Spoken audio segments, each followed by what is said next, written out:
wonder what's happened to the last of the really good news and variety shows? Well, we are ready.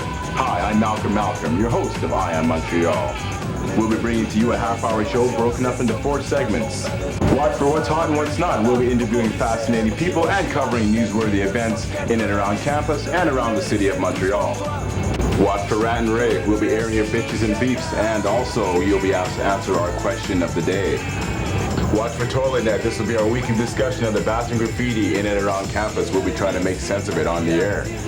Finally, watch for the man from Mars, our weekly wacko commentator from Mars CDs, Records, and Tapes. He'll be giving us his personal views on the news and some of his own political reviews.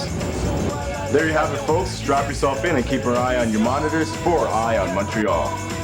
90, c'est l'heure de la conscientisation.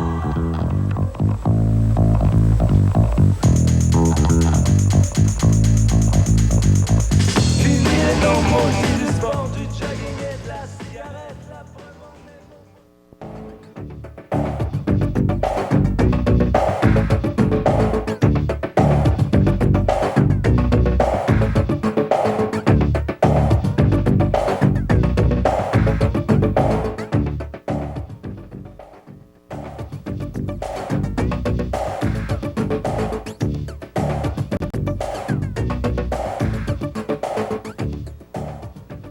Hollywood, the final frontier. The Starship Enterprise docked in Montreal this week, and as predicted, Generations has gone to #1 at the box office. George Takei, known to 3 generations of Trekkers as Sulu, was at Captain Quebec signing copies of his memoirs entitled To the Stars. Your camera crew To the Stars was also there to catch Mr. Takei's comments on Star Trek's past and Captain Sulu's future. One to beam up. Hi, this is King Wei Chu on behalf of CUTV. We're here at Captain Quebec today, and today we have a very special guest who is promoting his new book. What inspired you to write this book? Well, a very good friend of mine told me that he's a publisher of an Asian American magazine called Trans-Pacific. He said that Asian Americans would be interested in my early struggles to become an actor. And a few days after that, my theatrical agent said that Star Trek fans would be interested in what it was like making Star Trek, the backstage tribulations and trials. And so that started me thinking, because I'd always been thinking of writing my autobiography, but with a particular emphasis on talking about my boyhood, which was spent behind the barbed wire fence of internment camps. And so the 3 came together all at the same time, and I set myself to the task of writing To the Stars about, a little over 2 years ago. And can you describe a bit of your promotional tour? Well, I've been on this tour for about 2.5 months now.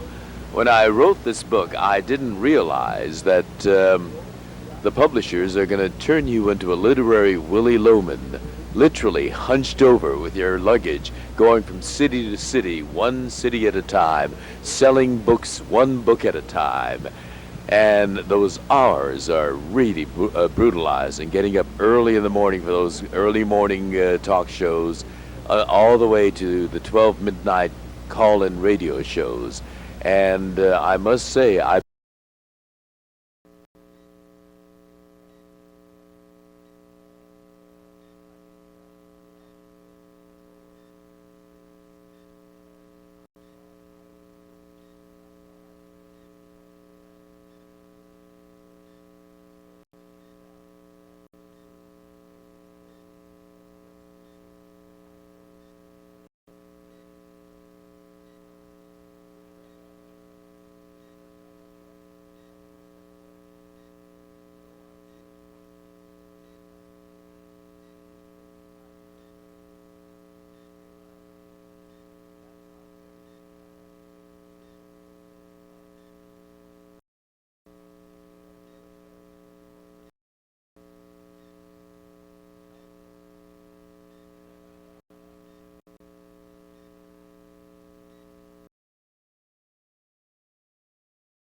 landmarks change. We lose landmarks. New buildings go up.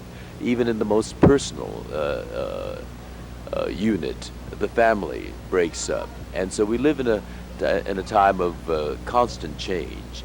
And at a time like that, we have Star Trek for 30 years now, steady and constant, and aging and catching colds. And I guess people find that somewhat endearing. They've seen my colleagues grow big, and others get a little wrinkled, and others get colds, and you know, and yet we're still together, making Star Trek, trekking along. And so that's one of the things that adds to the charm. But most importantly, I think, Star Trek is a show that looks to the human future with a positive view, an affirmative view, saying that we are improving, we can get better. And despite the problems we see around us, that 23rd century is going to be a civilization that built on what we have today. And I think people are strengthened and heartened by that kind of positive view of our future.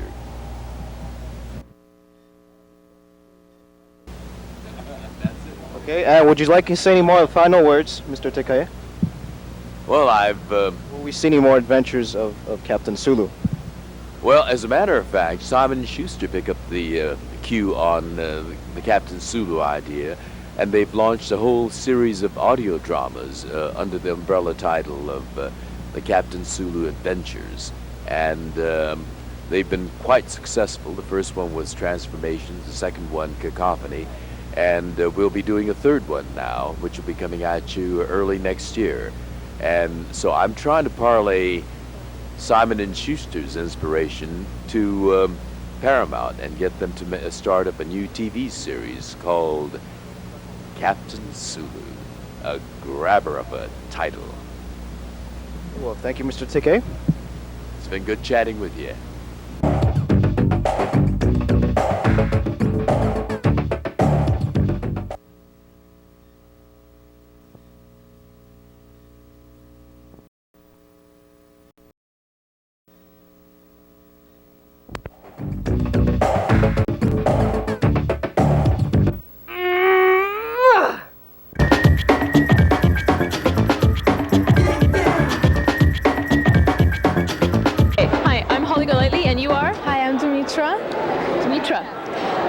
Question.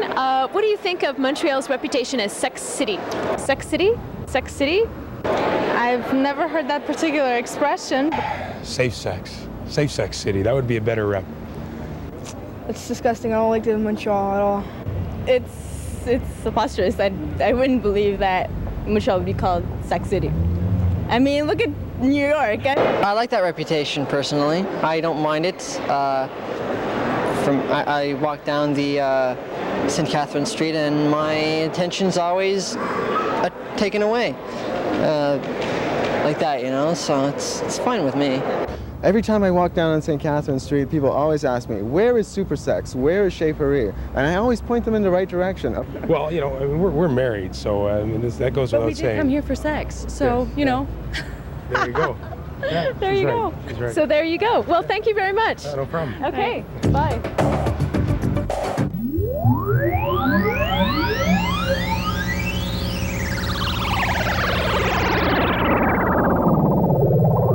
Welcome to The Man from Mars. Mars Man, thanks for joining us. And let's discuss some current events, some past events, and some things in between. Why not? Why not, eh? Okay, how about, troubles back home and abroad for U.S. President Bill Clinton.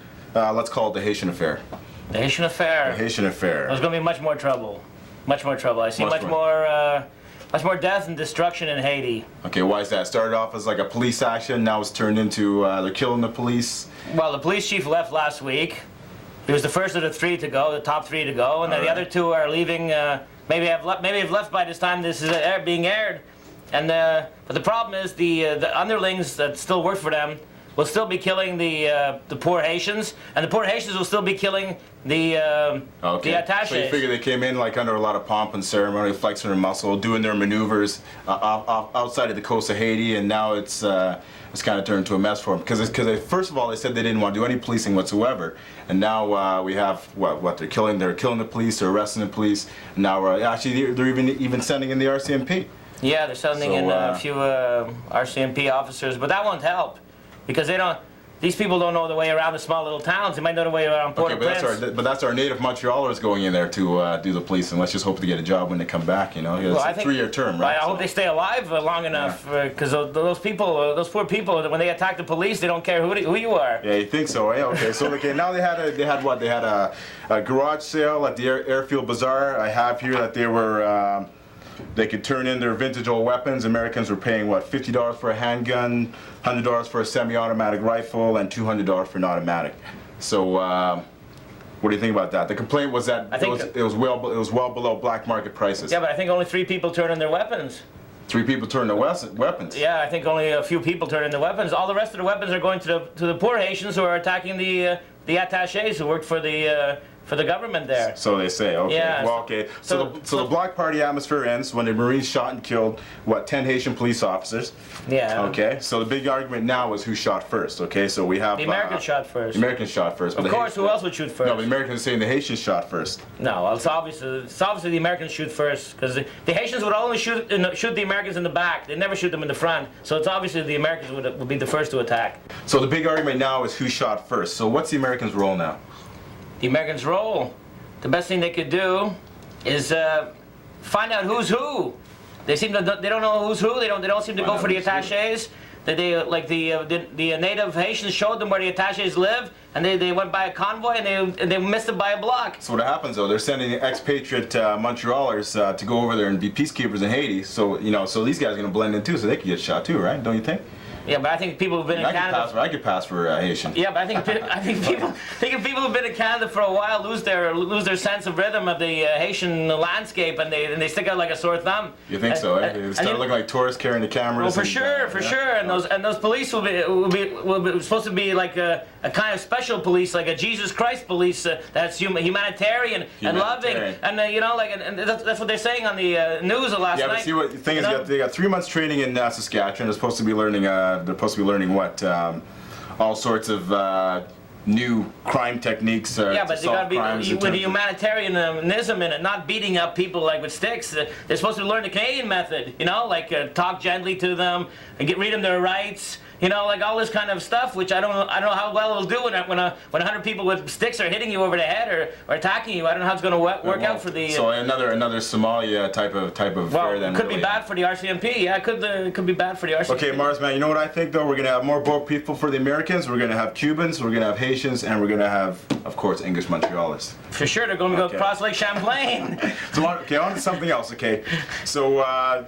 They got the Haitians. Now we're gonna have the Frank Corder, the guy that stole the plane from the. Oh yeah, he was a charmer. Crash into the White House. Okay, so trouble's at home for Bill Clinton. People are trying to take different tours of the White House here now. Okay, yeah. Just don't want to pay the fees, I guess. $10.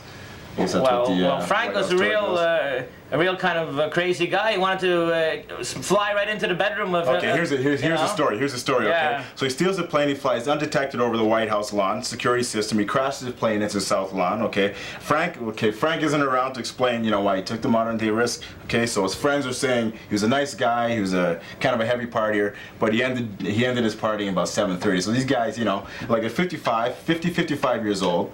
Okay, and these guys. They went home at 7:30 on their bikes. So, they're, 55, living like 14-year-old. Yeah, living in motels, yeah. Right, okay? So the government's taking it seriously, and they should. But I don't think his friends are, okay? No, so I wouldn't take Frank seriously. He missed the bedroom, and he killed himself. Yeah, they were at church, though, when he was flying his plane, right? So I guess they were right across the, they were living in another house on the other side of the White House. Okay, yeah. So heads will roll. Okay, they're going to find a scapegoat before it's all over, and there's going to be some fun at 1600 Pennsylvania Avenue, right? Okay, I have a little notes here, okay, on how he spent his day, okay? So, here's how Frank spent his day. Okay, before crashing his plane, he was watching football. I think it was a Redskins game. Yeah. Okay, he was smoking crack. Well, that's good. Drinking beer. That's good. That's all American. and Mad Dog wine. So he was an all-American guy. Mad Dog, right? I wish we had that. I wish we had that in Quebec. Mad Dog wine. So apparently, what he says though, they do have it in Quebec. I think. They do. Local dépanneur, yeah, that's right. Seriously, okay. You sure? Okay. No, I'll sure. have to check it out right after No, this. I drank it myself. I'm serious. Okay. Okay. So he goes in, and his friend said, this is what his friend says. I don't hardly think he wanted to hurt anybody. Okay. So if he was down there with him, okay, you would have known he wouldn't have had this on his mind. You wouldn't have known he would have had this on his mind. So it says apparently. Yeah, it was just a wild thought. You know, kind of backwards. You know, I'll crash the president's bedroom and maybe land on top of him or something. I don't know. But we hear it. We hear it at I Am Montreal. We call his former employer. You know, his former employer was U.S. Air. Okay, and he said he was a dedicated and loyal employee, and he was almost due to get his pension. So wow, man, he blew it all. He blew it all away. He blew it all away for nothing. Wow. Okay, so that's a Frank Quarter. Mars Man, thanks for joining us. For giving you views, news on the political news. Next week, I hope we do something exciting. And next week we're going to do hemp, right? It's hemp next week, hemp right? next week. They're raiding the hemp stores in Montreal, so that's the... well, all over, yeah. All over, yeah. They haven't raided yet in Montreal. I hope not. So first of all, we got to find out where you can be found, right? Okay. Okay, there you have it, folks. That was a Mars Man. He's our regular political pundit. He'll be here weekly giving us his news and views on political reviews. So the Mars Man can be found at 537A St. Catherine Street West, 2nd floor, and at Mars CDs, Records, and Tapes.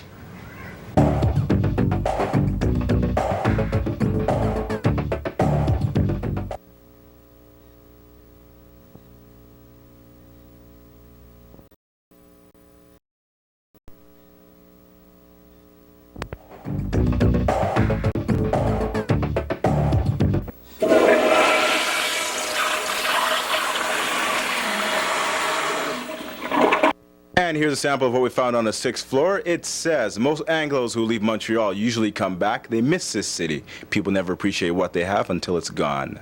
And continued on the other side of the wall, it says, a rolling stone gathers no moss. The gypsy lifestyle of constant changing residence is outdated. It also creates fascism, support white Anglo pride. Okay, and why are extremists so arrogant? Well, we'll follow this discussion next week, and we'll have the man from Mars giving his little comment on this one.